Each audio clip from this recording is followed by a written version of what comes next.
Welcome to Nara! You're watching the Fantastic Four.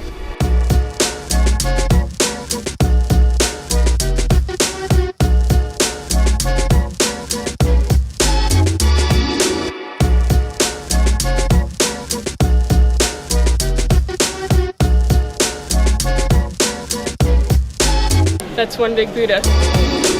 So we got up this morning and headed from Kyoto to Nara, and we just arrived in Nara. And just to catch you up, yesterday we went to the Osaka Aquarium, which was supposed to be one of the world's 10 best on a lot of lists. And before we get into Nara today, what everyone think of Osaka's aquarium? Any comments? I thought it was really good, but I've been to better ones. We went to the Atlanta Aquarium earlier in the year in Georgia, and I think that was a lot better than this one. Yeah, I think we all agreed. There was some cool stuff. I mean, they did have whale sharks there, which we enjoyed. They had a great, what were they called, white-bellied dolphins from the Tasman Sea. I think it was like White-sided? White stripe. Yeah, white stripe. No. White-sided? White-sided dolphins. So, King crabs. Those the giant big king crabs. Pacific spider crabs were probably a highlight. They're just gigantic. But there's a lot of neat little fish. Manta rays, otters. They really did have the whole gamut. And the whole theme of the Osaka Aquarium was the Pacific Rim.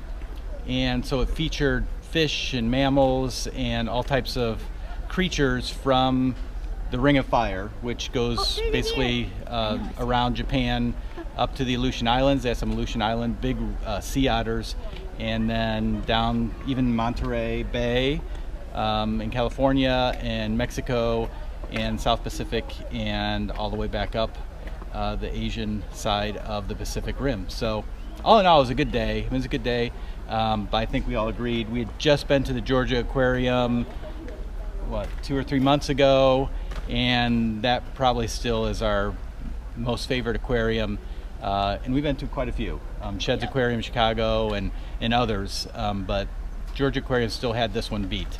But if you're in Osaka, it's worth, especially on a rainy day, kids would certainly like it, and it was certainly a worthwhile visit, and they had decent kids prices, which made it good too. So anyway, we're heading into Nara, and what temple are we heading into right now?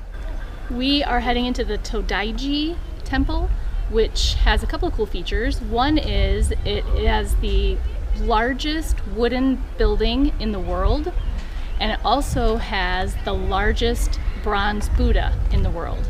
So we're thinking that this might be a really cool stop.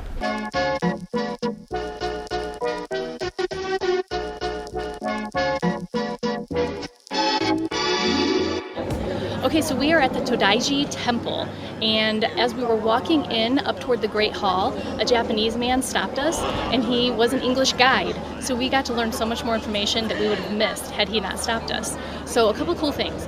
First of all, along the pathway that leads up to the Great Hall, there are 4 different kinds of stone. One is an Indian stone that was actually carted over to Japan from India, and the reason for that was because that is where Buddhism originated. Then there's another whole line of stone that was brought here from China, and then there was a whole other line of stone that was brought here from Korea, and then the majority of the stone that we're walking on was brought here from Japan. And that sort of tells the whole history of Buddhism over the years, and I thought that was really cool. Something else he told us is that there is a huge lantern that's standing in front of the Great Hall.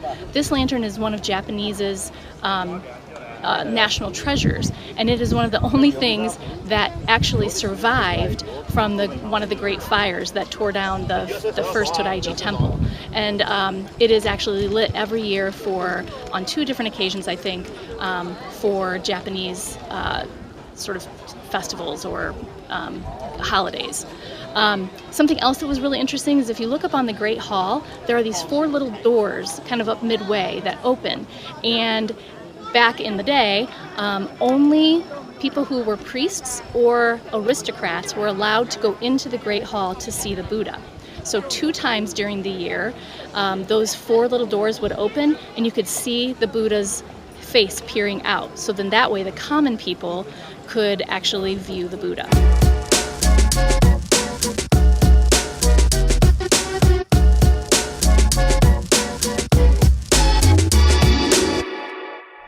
Well, all in all, it was a great day in Nara. We got to see the biggest bronze Buddha in the world, the biggest wooden building in the world, and we got to spend time with the Nara deer, the famous Nara deer. So certainly would recommend taking a day trip out to Nara if you are in Kyoto or Osaka. Definitely take time and come on out. It's been a great day for all of us. So if you like the deer, give them a thumbs up on this video and feel free to subscribe. Otherwise, we'll see you next time on the Fantastic Four.